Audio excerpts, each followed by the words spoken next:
প্রিয় দর্শক, আজ আমরা এমন একটি বিষয় নিয়ে আলোচনা করব যা ইসলামের ইতিহাস ও ভবিষ্যতের সাথে গভীরভাবে জড়িত।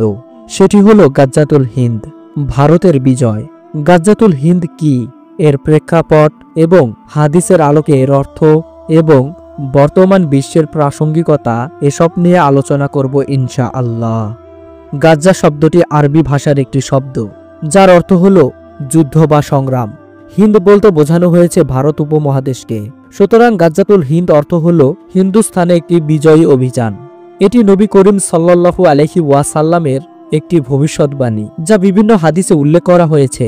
গাজ্জাতুল হিন্দ কেবল সামরিক বিজয় নয়, বরং এটি ইসলামের শান্তি, ন্যায় এবং সত্য প্রতিষ্ঠার এক মহান দাওয়াতি কর্মসূচি। এর মাধ্যমে ইসলামের আলো ছড়িয়ে পড়বে এবং সমাজে সুবিচার প্রতিষ্ঠিত হবে। গাজ্জাতুল হিন্দ সম্পর্কে একাধিক হাদিস আমাদের সামনে এসেছে।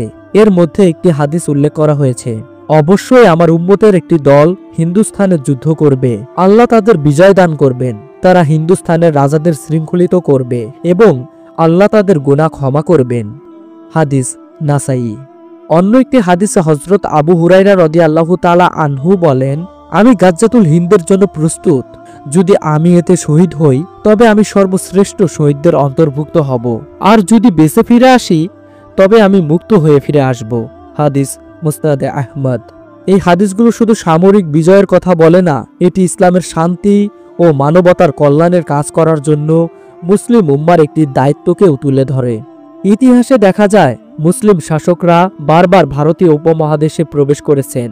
এটি শুরু হয়েছিল মোহাম্মদ বিন কাসিমের নেতৃত্বে সিন্ধু জয়ের মাধ্যমে। এরপর দিল্লি সুলতান এবং মুঘল সাম্রাজ্য এই অঞ্চলে দীর্ঘদিন ইসলামের শাসন প্রতিষ্ঠা করেছিল। এগুলো কি গাজ্জাতুল হিন্দের বাস্তব প্রতিফলন ছিল, নাকি এটি ভবিষ্যতে ঘটবে?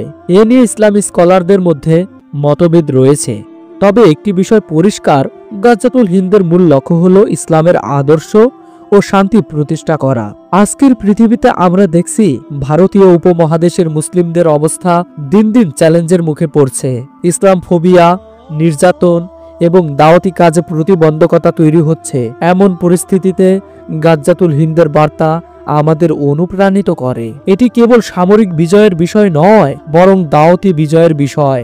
ইসলাম কখনোই জোরপূর্বক ধর্মগ্রহণের কথা বলে না, বরং সত্য ও ন্যায়ের বার্তা প্রচার করার মাধ্যমে মানবতার মুক্তি নিশ্চিত করে। গাজ্জাতুল হিন্দের আলোকে আমরা কি শিক্ষা নিতে পারি? এখানে আমরা 3টি শিক্ষা নিতে পারি। 1. দাওয়াতের মাধ্যমে কাজ করা। আমাদের দায়িত্ব হলো ইসলামের শান্তি ও মানবতার বার্তা ছড়িয়ে দেয়া। 2. ঈমান ও আমলকে মজবুত করা। গাজ্জাতুল হিন্দের সৈনিক হতে চাইলে আমাদের চরিত্র ও আমল হতে হবে পরিপূর্ণ।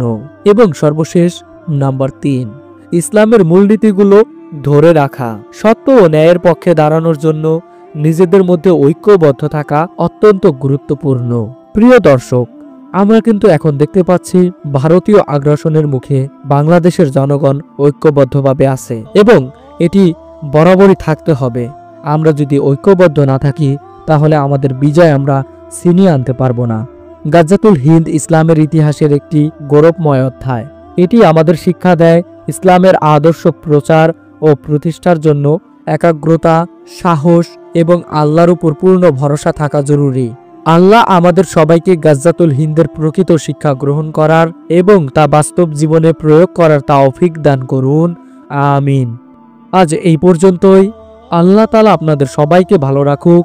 আরও এরকম সুন্দর সুন্দর ভিডিও দেখার জন্য শান্তির বার্তার সাথেই থাকুন। পরবর্তী আলোচনায় আবার দেখা হবে ইনশাআল্লাহ। আসসালামু আলাইকুম।